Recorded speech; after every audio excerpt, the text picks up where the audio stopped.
Welcome back to Echo Ridge and another episode here in our farm series. Today, we're going to be making over our kitchen. Now, I know you've seen me make over a kitchen just about 24 times, but we're going to be doing a little bit more than that. Don't worry, because I think we're also going to be starting to feed the dupes some wonderful mushroom wraps. The mushroom wraps, you're going to require some fried mushrooms and some lettuce, and then we got to put it in the gas range, and whammo blammo, we get the great quality mushroom wrap. For comparison, right now the dupes are eating quality poor in the fried mushrooms. Occasionally they're getting some barbecue that has a good quality +3, and please stop scrolling on its own screen. There you go, barbecue good +3. Now, mushroom wraps are not the best food out there, especially when you compare it to other foods that are available in the oven, such as the Frost Burger, that gives you a +6.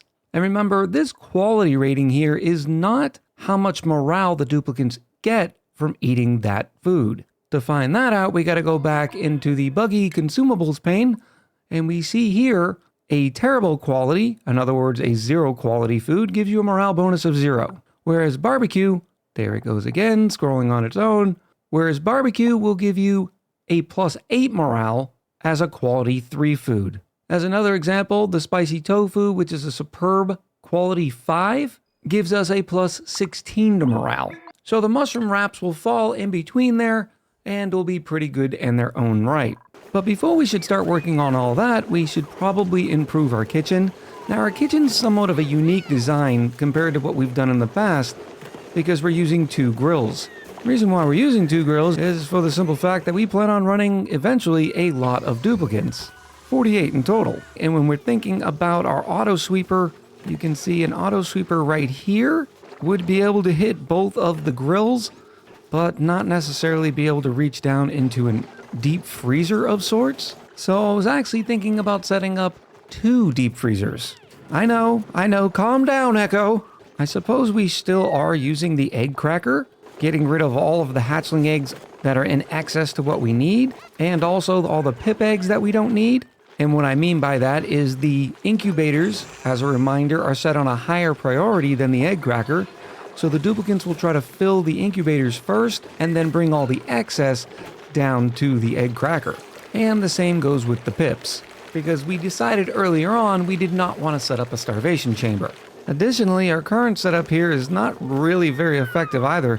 We have this auto sweeper here that's able to grab foods out of the refrigerator and bring them to the electric grill and vice versa, but it can't really touch this one. So it's probably about time that I think of a completely different sort of system, because as you just saw with the polluted dirt sitting on the weight plate, we are losing a lot of food just to rot, which is another reason why it's time to start building the deep freezer.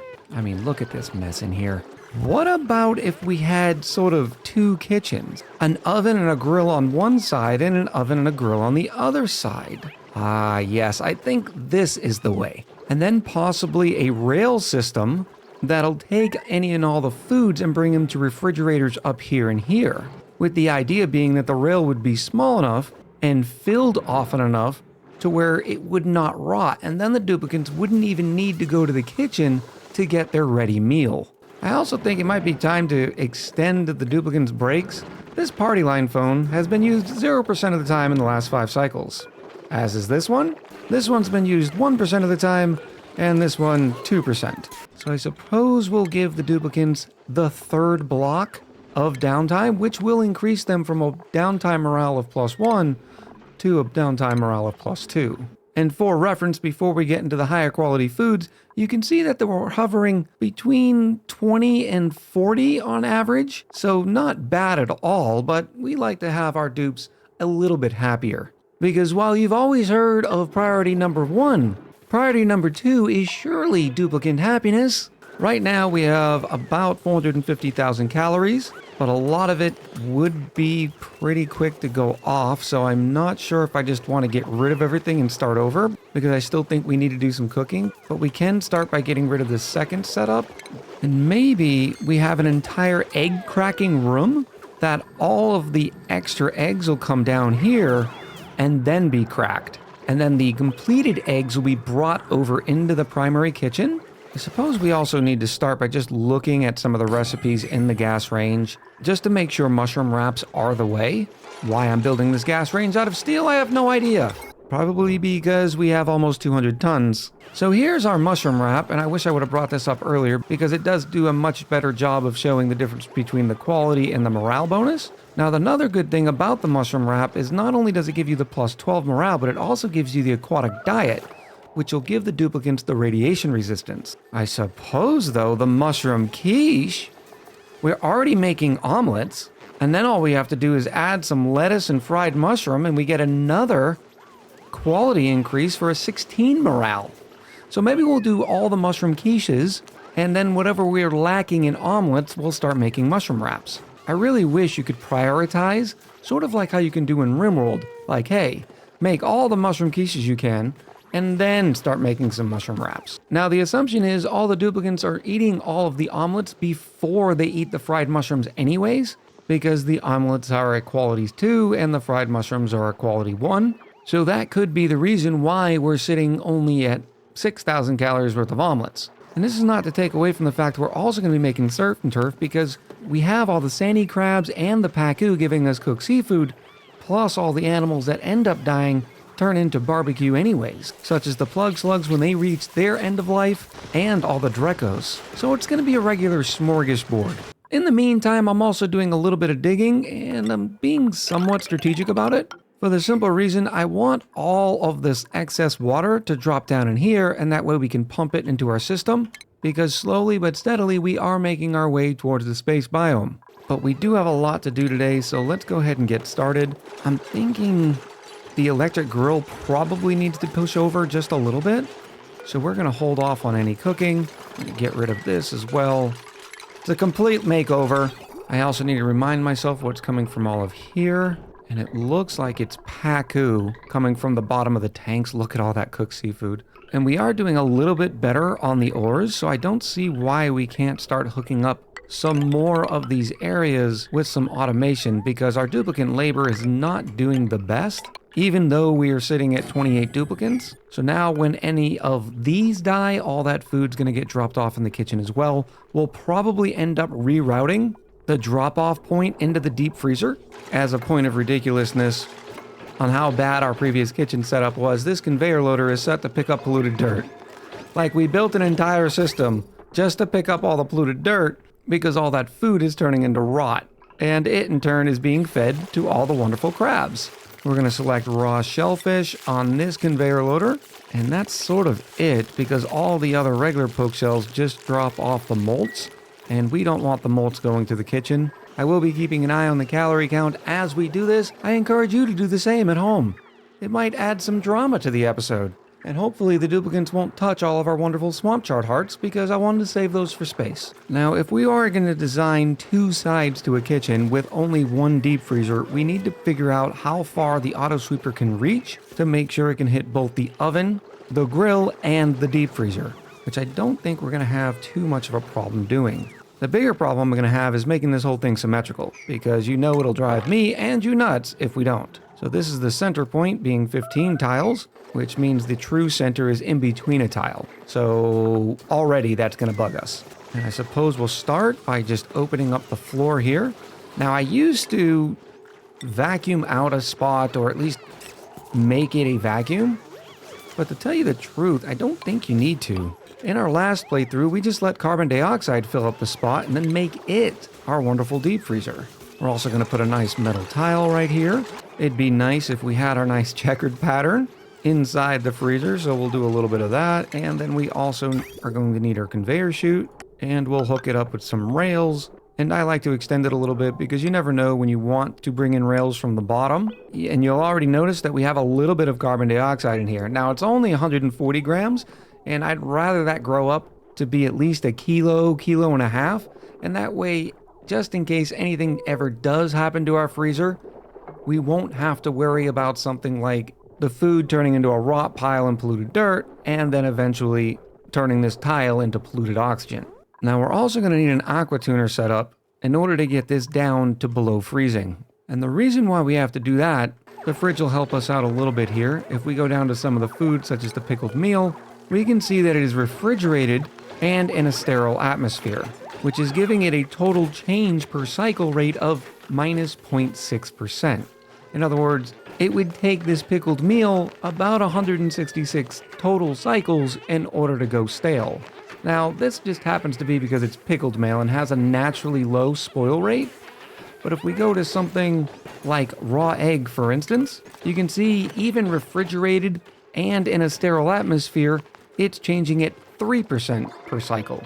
And when you highlight over refrigeration, it'll tell you that if you store the food below minus 18°C, it'll further reduce the spoilage. More specifically, it makes it to where it never spoils as long as it's also in a sterile atmosphere. In this case, our refrigerators are sitting in carbon dioxide. Now, I don't think I want to get too close because I'm going to need a auto sweeper probably right there. So maybe we put one electric grill here and one electric grill here. And then an auto sweeper here would be able to reach all the way to an oven sitting next to the grill. I know I keep saying oven. The game calls it a gas range, which I found out from our Twitch chat that the word oven is more typically used in the States for what this thing looks like, whereas in Europe, they call it a range. Let me know in the comments below what you call it where you live. Isn't there any reason why I can't have the oven and the grill sitting next to each other, other than it looking a little clanky? I mean, we might want to have some sort of decoration in between. And it does look like an auto sweeper right here will be able to hit the oven's point of interest tile and the deep freezer. The point of interest tile for the oven, as you can see, is right here in the middle. This is how you sort of check it. You go ahead and pretend like you're going to build one and just move your mouse around. The tile that the mouse is hooked to is the point of interest tile, which means that's the tile an auto sweeper needs to be able to see, or the tile that a duplicate's going to interact with. Lead in the kitchen never hurt anybody, so we'll put a lead weight plate under the gas range and the electric grill, and that way we can also light up both areas so the duplicates will get the well-lit buff as well. And all we're doing is mirroring this side here. And I realized I do need to build my egg cracking station sooner rather than later because we have eggs piling up in the ranches. So for temporary, here's our egg cracker. We don't have to build it out of aluminum ore anymore. We can use some cobalt. And then we'll also get power hooked up to the entire kitchen again. So at a minimum, we can start making omelets, which is also convenient because the electric grills will have the side effect of creating more carbon dioxide. Not because the grill itself creates carbon dioxide, but rather because the duplicate standing here will be breathing and exhaling carbon dioxide. And fortune has favored us. We have found another farmer. This Bonnie here is good at farming and building, and they're also a grease monkey. Their only negative is they can't do any researching errands. So this is a perfect dupe for the farm. Welcome to the farm, duplicate number 29, Joanne D'Angelo. Now in looking about where to put our thermal Aquatuner, or thermal regulator, because you could also use it if you're only trying to cool that deep freezer. I was looking at initially just putting it inside of our industrial complex here, but to be honest, there's not a lot of room.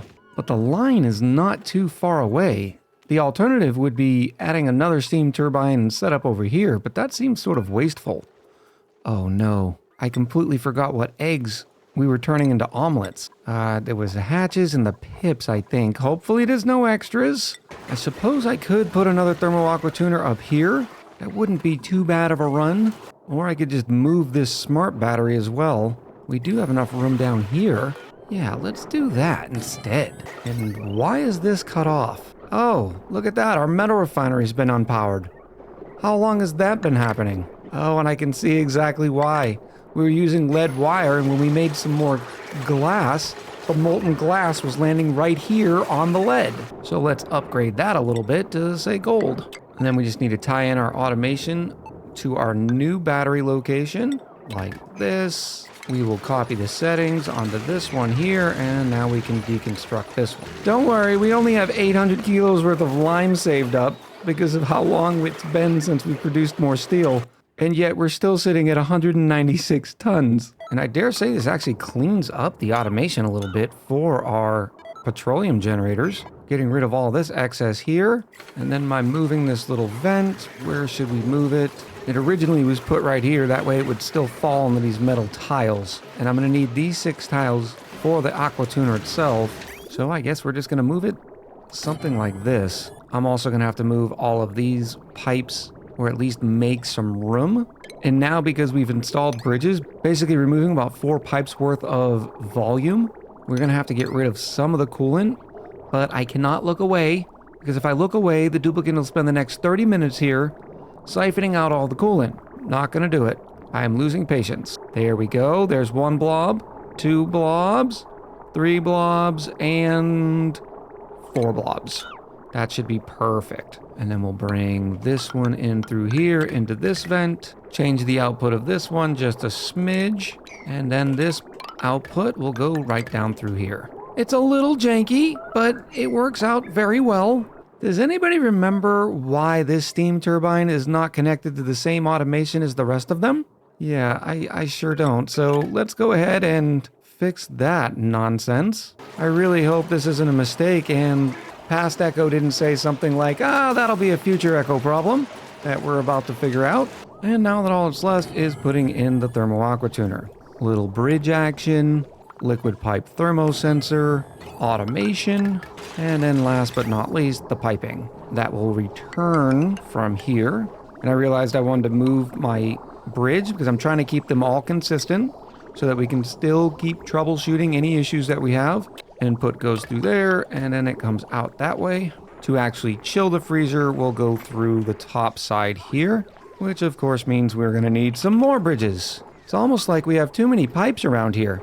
All right, here's the input, and here's our destination, which is not too shabby. We'll keep a majority of the pipe in the insulated tiles as much as possible, so we can go down another one here, and then we'll just go all the way. Oh, this would be bad. Why do I even have that tree here? Do we need a tree here?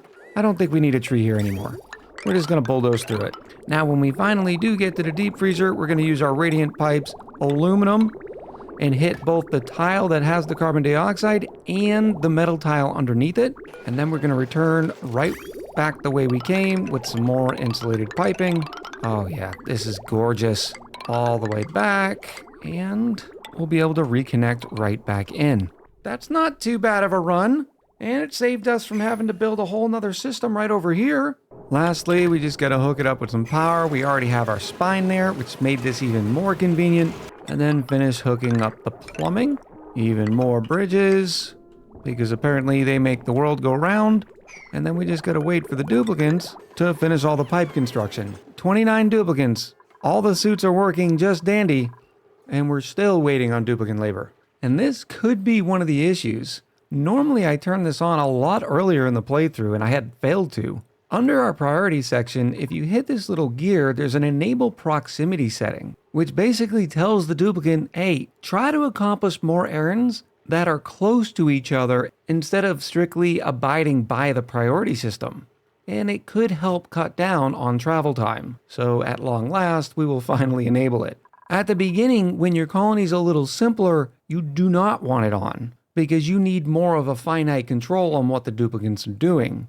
But once your colony starts expanding and you have plenty of duplicant labor, I highly recommend checking that box. Before the duplicants were even able to finish all of the piping, it looks like we're up over 800 grams of carbon dioxide. I added a tile here to try to keep all of the carbon dioxide from spilling out of the kitchen. So as soon as I see about 1800 in here, we'll definitely seal it up. Some of the other little things while we're waiting that we can do is add in our kitchen lights. I'm undecided between the blossom ceiling lights and the polka dot. I mean, these are difficult choices. I think we're gonna go with the blossom. Oh, very nice. And I think we can actually fit one over each. We'll connect all of them in with some automation, and that way when the duplicant is standing on top of the weight plate, and only then will these lights turn on. Oh, yes, I can't unsee it either. Let's go ahead and fix that right now. There we go, that'll be a little bit better. Now we're also gonna need some natural gas. Now, we do have plenty of natural gas on the planetoid. The one problem with it is, well, it's kind of hot. I don't think it'd be too big of a deal by bringing an insulated pipe and just plug them into the oven, but I want a sort of backup system, sort of a gas reservoir that sits here collecting all of our natural gas for our kitchen. That way, if we are running low on natural gas, our kitchen won't stop cooking. The problem with this, though, is if you're sitting there with 80-degree natural gas, all that heat is going to dissipate inside of our colony. But then again, we do have this nice cooling loop here, and water always going to outperform gas in cooling. So, okay, I think we can be okay with one gas reservoir in here, and then we'll just come hook it right in. And while I'm not going to hook it up right now, we're just going to use a regular gas pipe to go into the ovens, because that cooling loop should do a just fine job of cooling all the natural gas. Here comes our first packet. It's coming in at 65 degrees, some of it 75. And I'll wait until the whole thing is filled up, and then we'll get a temperature reading and then see if it's actually cooling down. Because once it is cool, all the new packets that are bringing natural gas in will be averaging in with the already cooled natural gas, so we shouldn't have a heat issue from that point. Because remember, at its source, the natural gas is coming out at 150 degrees, and while it quickly sort of cools, it all depends on how long it's sitting in the pipes, and some of it's still up to 125 degrees. It's now time to fill up our giant coolant line for our deep freezer, and I do have this nice line of polluted water sitting up here with a bunch of excess sitting in the buffer tank. Unfortunately, that wouldn't work out very well because remember, our deep freezer needs to be at minus 18 degrees at the minimum. What we do have that can do that is petroleum. So what we're going to do is just tie in just like this, and temporarily I will separate the line so we get all the petroleum, and I'm going to set this to start with at above 7,000 for a cleaner fill. And once I think it's just about full, we're going to set that to maybe minus 30. Because remember, petroleum does not freeze until minus 57, so it'll give us a lot of headroom there. In the meantime, we'll be dumping off 80 degrees into our wonderful deep freezer. It's a warm freezer right now. Now, petroleum is not the best coolant, but for our use case, it's going to work out just fine. The loop is coming back around now, so we will separate it just like that. And then we can turn it on to, if it is above, say, minus 30, turn on this thermal Aquatuner. It's going to take it a minute or two, especially as this metal tile is sitting at 70-something degrees, but it is quickly falling the more that Aquatuner is able to cool each packet down by 14 degrees at each pass. How are we doing on carbon dioxide? Oh, brilliant. 3 kilos worth of carbon dioxide. Don't know how that happened, but we're not going to look a gift horse in the mouth and quickly seal all of that in. And I have no doubt we won't finish with that much carbon dioxide, but hopefully it'll be close. 1,200. Nope. Try again. Now it's sitting at 2,000. Okay, that's a lot better. 2 kilos I can live with. Our metal tile's already down to 50 degrees. So that was a great step. So I think we're about ready to start planting some lettuce, which is going to happen back down in our garden here. Now the lettuce comes from the waterweed.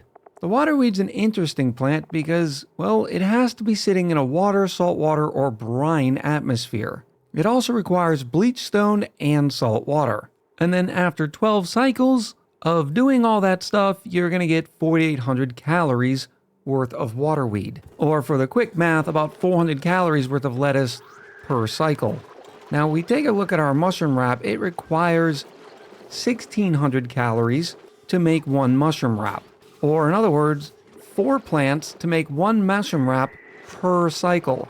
Now, if we look at the mushroom wrap and say that would be enough lettuce to feed almost 5 duplicants, and we're running almost 50 duplicants, at least in the end game, which means you'd think that we would need 40 plants. There is no way I'm planting 40 water weeds. We also have to take into account that we are making surf and turf, but to be able to calculate how much surf and turf that we're actually making per cycle is just not math that I can do.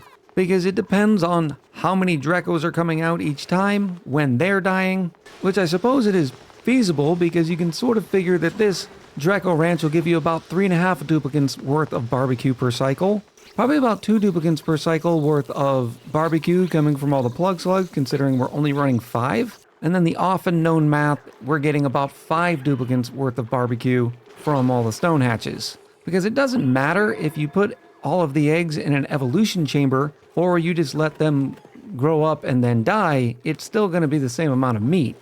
The issue is we're turning a lot of those eggs into omelets. So right now I can only count on the plug slugs and the Drecos to give us barbecue, which is probably accounting for about 5,000 calories worth of barbecue per cycle, which is only enough, if we head back over to the range, for about 1 surf and turf per cycle, based on the assumption that we have plenty of cooked seafood to go around.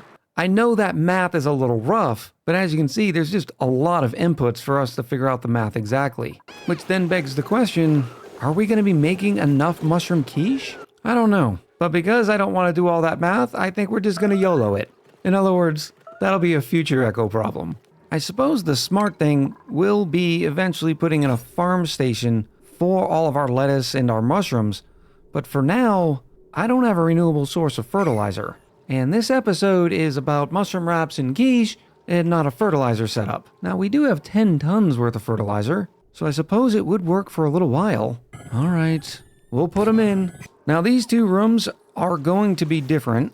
One is going to be growing nothing but lettuce, and I think the next one's going to be growing more mushrooms. Although I really don't like having duplicate mushrooms. We have mushrooms down here too. Unless we can figure out something else to replace these dust caps with here. Now, we will be using hydroponic tiles because we do need to be feeding the water weed some salt water, which also means we need to move this line just a smidge. Oh, look at this. The grub fruit plant can also live in carbon dioxide. Apparently we only have 1 spindly grub fruit seed, but that'll work out well. With that move, we can put down all of our hydroponic farms for the lettuce. This will give us 18, which when they are being fertilized, will give us a total of about 36 standard growing plants. Actually, I need to be able to put a little wall here. That way we can put the saltwater base down. So this one's gonna have to be deconstructed, and we'll put another tile right there. Now I'm gonna fill this room up with chlorine and this room up with carbon dioxide, which is going to require some more interesting pumping. Oh, look at all this chlorine. If I can grab it. Actually, I don't even need to do that because I have bleach stone. And I'm going to have to use it anyways. So let me just go find some bleach stone. It looks like we have plenty stored up in here. And then I will move all this. No. Auto sweeper, let it go. And then I will move all this into this chamber right here. And we really are running low on carbon dioxide because of these 2 gas pumps have done an excellent job of siphoning out all the gases from the colony. Remember all the carbon dioxide we had? I suppose we have a nice little collection here too. And way down here. So let's just grab some of it. Easy peasy. Up and around and drop it off there. Now, is there a need to filter this? Oh, unfortunately, I think there might be. Maybe I'll just watch it for a while. And if polluted oxygen comes around, I'll stop it. So far, so good. Just carbon dioxide. Being lazy is winning right now. Stay away, polluted oxygen. You are not welcome here. You shall not pass. Oh, I pumped it in the wrong room. This is the chlorine room. Oh, Echo, what have you done? Oy vey. Well, now it's time to filter out all the carbon dioxide from this room. We'll put a gas pump in here and a gas filter. And all the carbon dioxide will come up here. If we need more, we'll grab it from here, and I'll have to disconnect this. When will I learn? When will I learn? Not today, folks. Not today. So my previous theory about the coolant system possibly keeping this building cold is not really working. The gas reservoir is only 23 degrees, but the natural gas inside of it is 100 degrees. Apparently, this is an insulated golden gas reservoir. Let's see what happens when we hook this up. All that natural gas is coming out at 100 degrees, and by the time it makes it to the ovens, it does cool down pretty quickly, especially considering the oven's not going to be able to use the natural gas that quick, and it would have been much smarter of me if I would have made the gas pipe inside of the deep freezer, you know, insulated. Not that it matters much. This is still sitting at minus 30 because, again, the thermal aquatuner is always going to beat the gas. But here, after just a minute, the natural gas is already down to 35 degrees and dropping pretty quickly. So I don't mind using the non-insulated. It's not a big deal. But I think we are going to start cooking surf and turf forever at a minimum. And then I'm going to tell all the duplicants they can't eat barbecue or cooked seafood. As a matter of fact, they can't eat Paco fillets or raw shellfish either. Or raw egg. I didn't even know they could eat raw egg. Or meal ice or meat. Or lettuce for that matter. Or bog jellies. Spindly grub fruits. You can't eat the fried Well, I probably should keep the fried mushrooms on for now because I'm not sure if we're going to have enough of the other food quite yet. The transference of gases has begun up here. And unfortunately, somebody took all of our bleach stone. That means somewhere on this colony I have another bleach stone container. Good luck finding it. Aha! Right here. And here. Now you might be wondering while all this is happening, why I chose to make this a chlorine gas room. And the reason why is because it's going to turn into a chlorine mess anyways, because we have to drop off bleach stone to the waterweed. I originally thought this would be a great place to put in a couple balm lilies to check those off the list. Unfortunately, they like it hot at 35 degrees. Now the waterweed can get that high, but these are all going to share a cooling system with the dust caps, and the highest they can go is 35 degrees. I mean, we could also put a couple of dash of salt vines in here too. Okay, hold on. I've got something cooking. What if we made this the mushroom area, and then we could grow the dashes, the balm lilies, and everything else in here? Of course, this whole cooling loop would have to go as well, unless I combined it here. Oh, yes. That's what we're gonna do. This is gonna be perfect. All right, so here's the plan. These two rooms are gonna be set to about the 20 degrees. Using this thermal aquatuner. This thermal aquatuner is going to turn this area into a nice and warm spot, let's say 50 degrees, which means I need to set this now to say if it is above 45 degrees, so it'll stop cooling for a little bit. And yes, we have a little bit of work to do on the cooling loop. It's going to be fine. Just a little more plumbing of this line and it will be good. We can get rid of this now. We can get rid of this line and that should be good. Unfortunately, this errant pipe right here will be staying for all time. Now this loop here is also a little stuck. It's going to come out here, it's going to go across, and then go up, and then back across, and in here. So we can separate the line there, here, and yeah, we'll be able to get rid of a lot of this. It's just a little garden renovation, no big deal. And likewise on this one. I think we now have two successful different loops. Now the bleach stone is 52 degrees, so it should help heat this area up. And I also have a little surprise that's going to be going up here. I don't know why there's carbon dioxide in this anymore. We'll probably end up siphoning that out in the future. All right, this room is looking a lot better, although I have a little bit of a surprise for it because we're going to be getting rid of this floor. So change 16 is now we're pumping all of this carbon dioxide back out and just going to vent it like so. And then we're going to turn this area into a carbon dioxide haven as well. While I'm working on that over there, I think it's about time to put the automation into the kitchen. And this will require two different steps. One, to take ingredients out of the deep freezer. And for that, we'll put an auto sweeper right here, not made out of steel, thank you. And right here.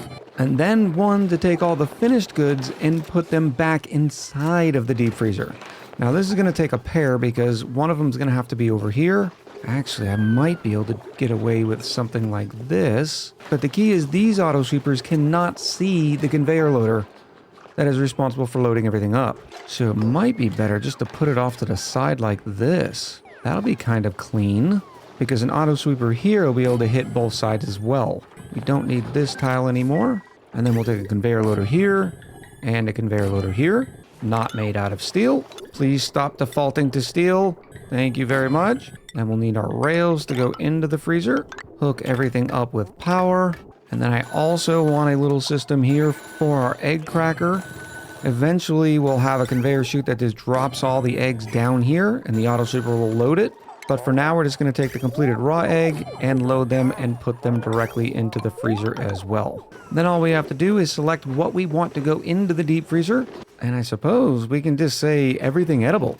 And we'll copy the settings over here.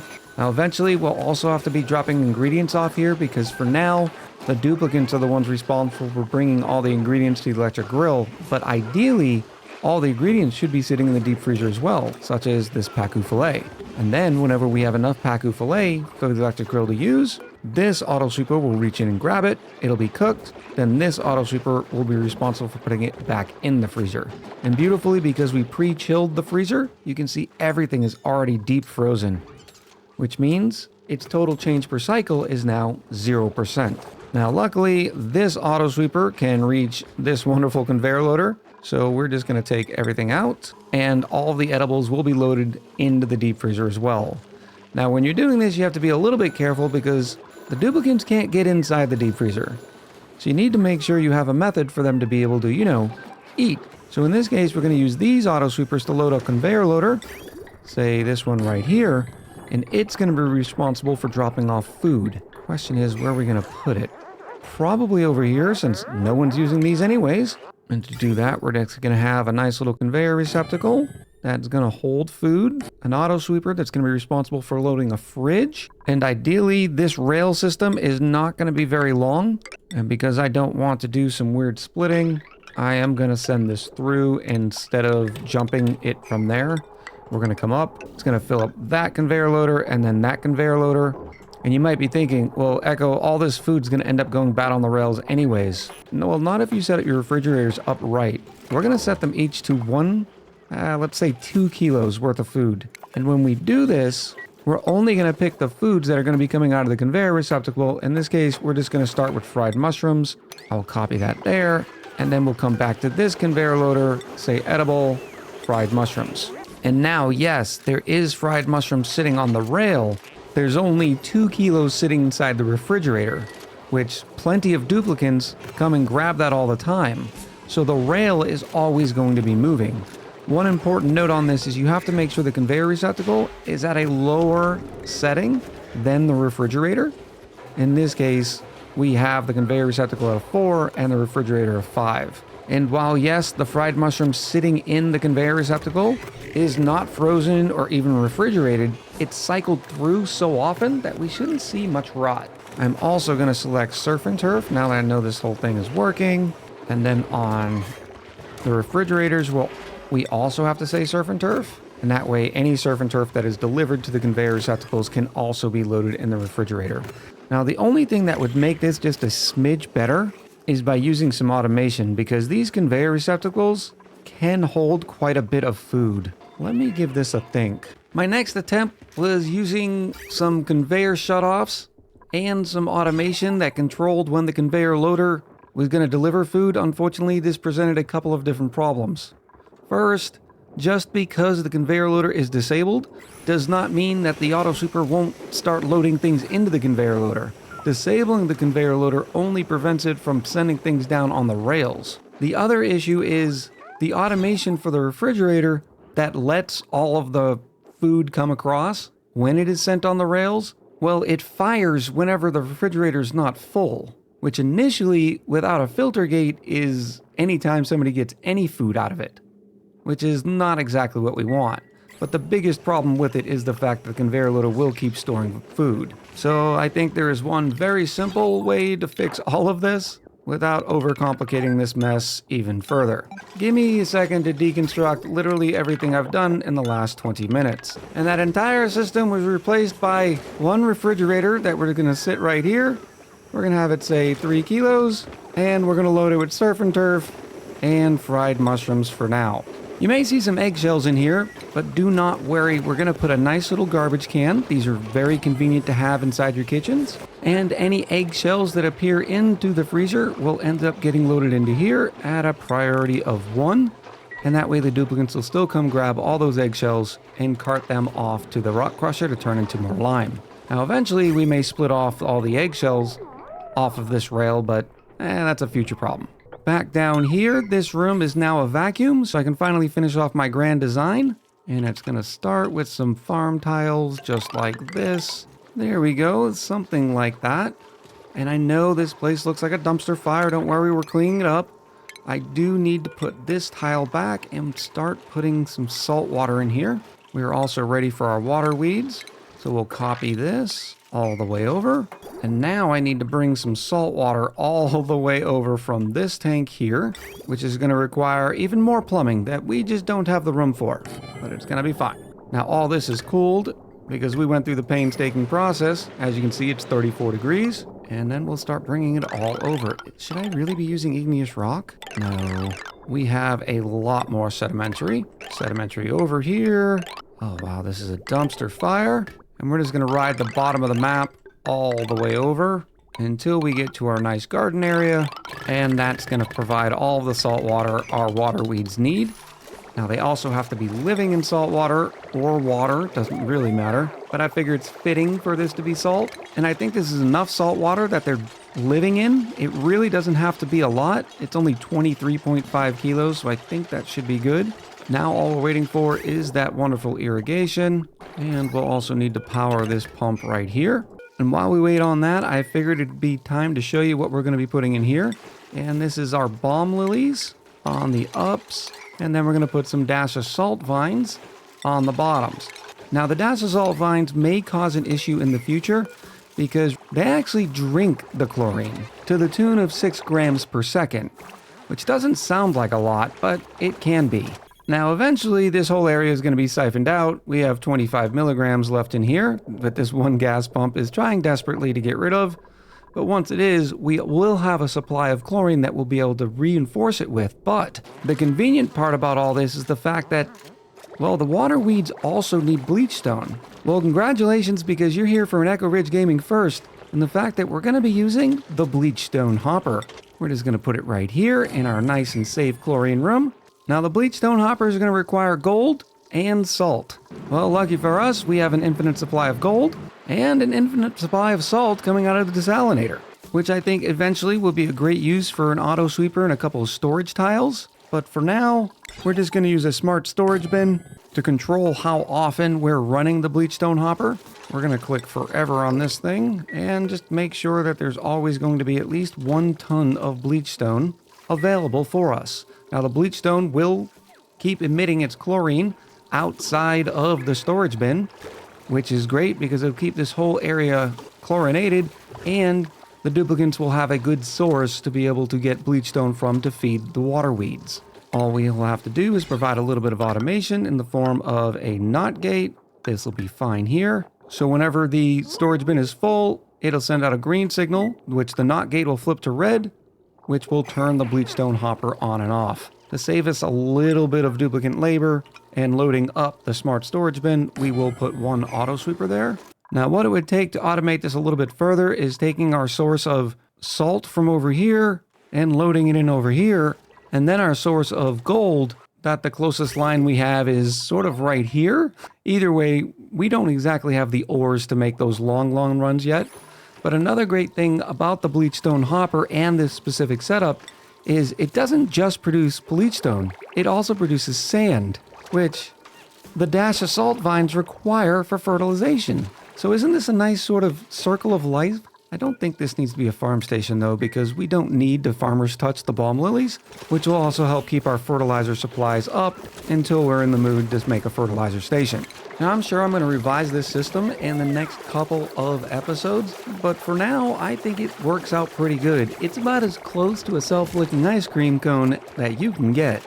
Just to make sure we're ready, we have mushroom wraps on and mushroom quiches on, which means I'm going to stop letting the duplicants eat any of the fried mushrooms, and that way all that mushroom is going to be turned into quiche or into mushroom wraps. Which has me begging the question, who puts lettuce inside of a quiche? Which I will fully admit I am not any sort of quiche expert. In fact, I really don't like it. Hopefully though, the dupes will end up enjoying it.